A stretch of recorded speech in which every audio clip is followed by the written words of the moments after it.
Staf ahli Menkominfo Henry Subiakto mengungkapkan seseorang mudah menjadi korban berita hoax karena kurang kritis serta kurang memahami penggunaan teknologi dengan informasi yang telah diramu dengan konten fanatisme keagamaan.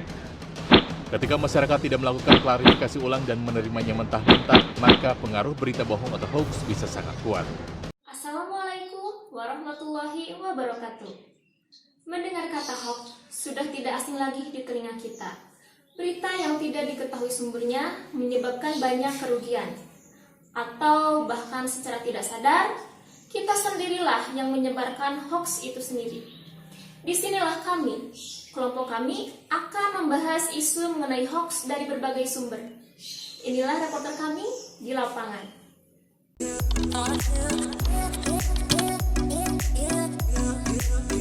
Pada hari ini bermaksud ingin mewawancarai Bapak mengenai bahaya hoax yang ada di Indonesia.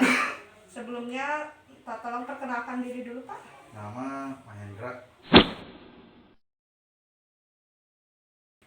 Begini, Pak, apakah Bapak pernah mendapatkan berita hoax? Pernah. Ya, kembali lagi bersama saya. Kali ini saya akan mewawancarai salah satu masyarakat mengenai isu hoax. Boleh perkenalkan diri dulu? Nama saya Dian, warga. Apakah pernah mendapatkan berita hoax? Pernah, dan cukup sering di media sosial. Hari ini saya akan melakukan wawancara terkait isu hoax kepada salah satu mahasiswa. Di sini sudah ada mahasiswa ya di samping saya. Boleh perkenalkan dulu namanya? Nama saya Faradia Zahra. Saya adalah mahasiswa jurusan PG PAUD. Oke, dari PG PAUD Universitas Islam Bandung. Unisba. Ya. Oke, kita langsung aja ke pertanyaan pertama. Ya Bu, gimana? Apakah Farah aja ya, kan masih muda. Apakah Farah pernah mendapatkan berita hoax? Berita hoax pernah Ibu. Pernah. Sering nggak sih berita hoax? Sering Ibu, hoax itu sering banget didapetin gitu.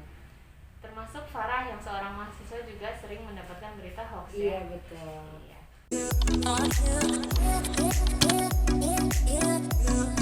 Oke, yang kedua, bagaimana sih cara Farah membedakan isu ini hoax dan isu ini fakta gitu?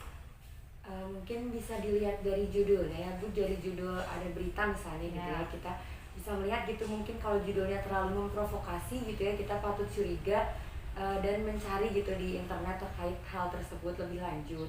Kemudian Farah juga suka berdiskusi gitu dengan anggota keluarga. Kebetulan di rumah banyak orang, jadi kan mungkin pendapat ibu berbeda dengan pendapat ayah seperti itu. Jadi kita garis bawahi biasanya kalau hoax itu lebih ke provokasi ya? Iya betul. Oke, kata intinya untuk Farah. Kira-kira bagaimana cara Bapak membedakan berita hoax dengan berita yang sebenarnya? Membedakannya ya kita jangan percaya pada satu sumber aja, beberapa sumber untuk melihat kebenaran tentang informasi itu hoax atau tidak. Bagaimana cara membedakan berita hoax?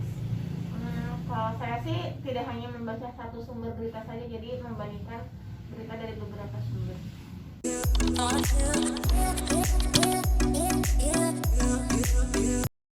Bagaimana pendapatnya mengenai berita hoax di negara kita? Cukup meresahkan ya, karena banyak sekali berita hoax yang menyudutkan salah satu pihak atau golongan atau kelompok tertentu. Terkadang juga hoaxnya bisa menyulut emosi masyarakat, seperti itulah, cukup merasakan.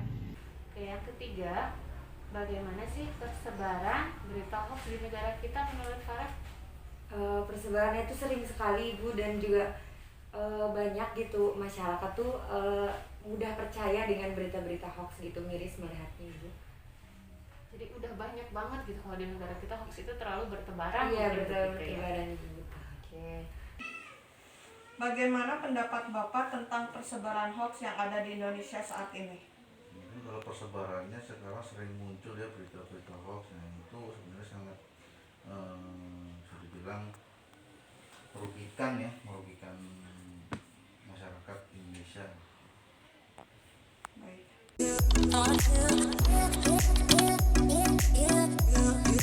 Lanjut ke pertanyaan keempat. Menurut Farah, bagaimana sih bahayanya hoax terhadap keutuhan negara kita nih, keutuhan bangsa Indonesia? Kalau dilihat sih sangat berbahaya ya Bu, karena bisa menyebabkan perpecahan gitu ya antar warga, antar masyarakat gitu Bu, dan juga bisa memperkeruh suasana gitu yang asalnya mungkin tenang-tenang aja gitu jadi malah heboh, ribut seperti itu. Oke, jadi sangat bahaya ya untuk kalangan masyarakat, nggak cuma masyarakat kita, bangsa negara Indonesia juga bahaya karena hoax ini.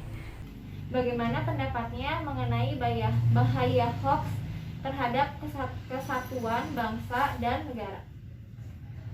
Kalau menurut saya sih cukup berbahaya ya, karena berita hoax kan bisa menimbulkan fitnah kayak gitu, terus kayak gitu bisa mengancam kesatuan, jadi bisa menyulut emosi dari salah satu pihak, terus nanti bikin kerusuhan dan segala macam. Intinya cukup berbahaya bagi kesatuan bangsa kita. Bagaimana menurut pandangan Bapak bahaya hoax terhadap keutuhan bangsa dan negara kita? Sangat bahaya sekali itu, karena dengan berita hoax itu bisa dapat memecah belah persatuan dan kesatuan.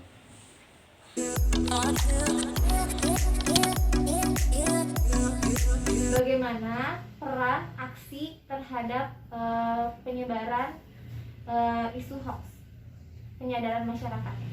Kalau saya sih dengan lebih berhati-hati menyebarkan berita hoax sih, terus udah gitu juga menasihati teman supaya jangan asal menyebarkan berita-berita yang belum pasti kebenarannya, seperti itu sih.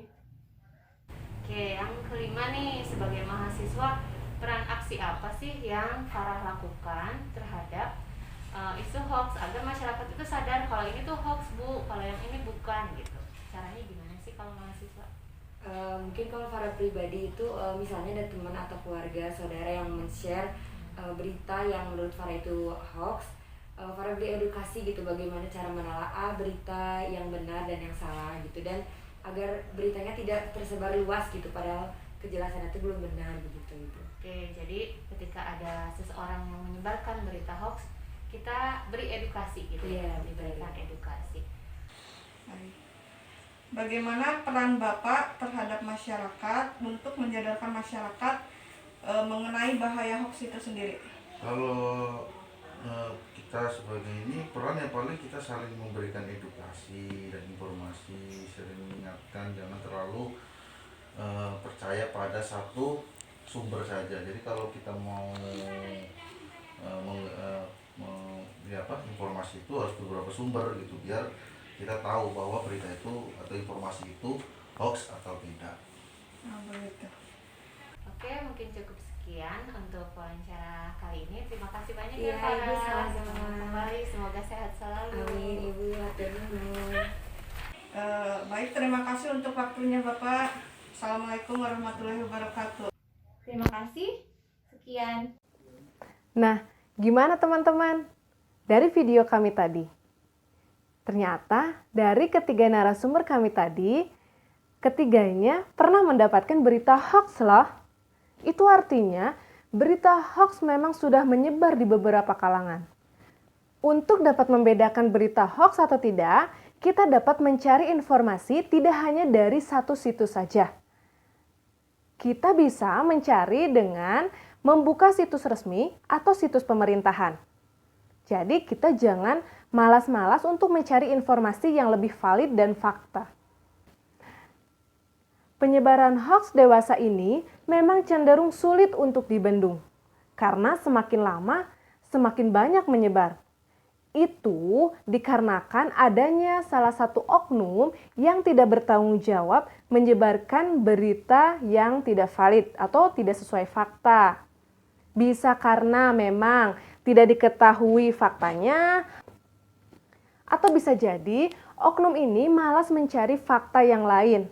Artinya malas membaca dari situs resmi dan situs yang lain.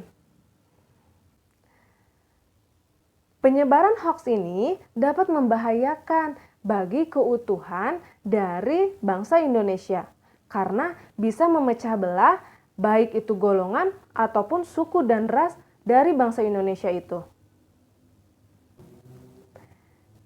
Menurut ketiga narasumber kami, ada beberapa aksi nih yang bisa kita lakukan supaya kita bisa menjadi masyarakat yang lebih cerdas. Yang pertama, tentunya kita tidak mudah percaya dengan situs yang pernah kita baca atau dengan berita yang kita baca. Artinya, kita harus membaca dari berbagai situs resmi.